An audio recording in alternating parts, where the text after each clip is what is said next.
Kembali terjadi perbedaan penetapan tanggal 1 Zulhijjah antara Indonesia dan Arab Saudi.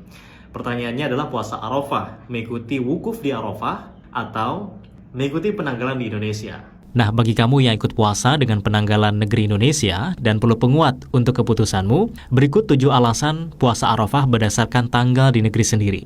Yang pertama, penyebutan istilah hari Arafah pada asalnya adalah untuk tanggal, bukan pada tempat maupun aktivitas tertentu. Hari Arafah adalah tanggal 9 Zulhijjah, baik ada yang wukuf ataupun tidak, baik ada yang puasa ataupun tidak. Yang kedua, perintah puasa Arafah, teks hadisnya adalah Saum Yaum Arafah, artinya puasa pada hari Arafah, bukan puasa karena adanya perbuatan wukuf di Arafah, bukan pula puasa karena tempat Arafah. Perhatikan ya perbedaannya dengan cermat karena disinilah letak perselisihannya. Sebab jika Arafah sebagai tempat dan sebagai aktivitas wukuf menjadi syaratnya, maka puasa Arafah hanya ada jika ada yang wukuf di Arafah. Alasan ketiga, puasa Arafah sudah disyariatkan sejak tahun ke-2 Hijriah, sedangkan syariat ibadah haji baru pada tahun ke-6 atau ke-9 Hijriah. Jadi selama 4 atau 7 tahun, kaum muslimin puasa Arafah tanpa memperhatikan kapan jamaah haji wukuf, atau tanpa memperhatikan ada atau tidak adanya yang wukuf di Arafah. Yang keempat, pelaksanaan puasa Arafah dengan tidak memperhatikan penanggalan setempat akan menimbulkan permasalahan baru yang lebih sulit, yaitu penentuan hari Lebaran Idul Adha. Kalau memang ada dalil yang diperselisihkan tentang pengertian puasa Arafah, apakah untuk Idul Adhanya juga harus mengikuti penanggalan Saudi? Maka akan terjadi kekacauan penanggalan bulan Zulhijjah selanjutnya, yaitu setelah tanggal 10. Kecuali kalau mau konsisten untuk sepanjang tahun tidak menggunakan penanggalan negeri sendiri, masing-masing menggunakan penanggalan tunggal mengikuti hasil ru'yat dari Saudi. Tentu dengan konsekuensi seluruh negeri muslim seluruh dunia tidak akan punya kalender, melainkan menunggu ketetapan ru'yat negara Saudi pada setiap awal bulan. Faktanya kan tidak seperti itu.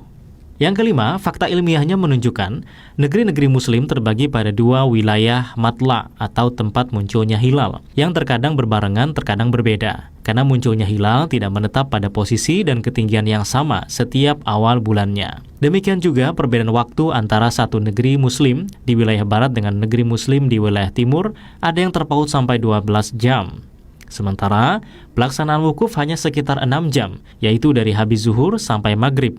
Sehingga jika kaum muslimin yang tinggal di sebagian benua Amerika yang beda waktunya antara 7-8 jam dengan Saudi, maka ia tidak dapat menunaikan ibadah puasa Arafah karena pelaksanaan wukufnya sudah selesai. Dan sebaliknya. Yang keenam, fakta historis. Selama berabad-abad lamanya, kaum muslimin di dunia melaksanakan puasa Ramadan maupun Arafah berpatokan kepada penanggalan negara masing-masing. Sejak Rasulullah wafat hingga abad ke-20, tidak ada satupun negeri muslim yang menyesuaikan penanggalan mereka kepada ru'yat negara Saudi. Bahkan waktu itu belum ada negara Saudi ya, maksudnya ru'yat orang-orang di Makkah. Kecuali setelah ditemukannya alat komunikasi dan transformasi yang sangat canggih seperti saat ini. Jadi selama itu mereka berpuasa Arafah ya sesuai dengan penanggalan mereka masing-masing. Ratusan bahkan ribuan tahun loh. Apakah semuanya kemudian mau dinafikan?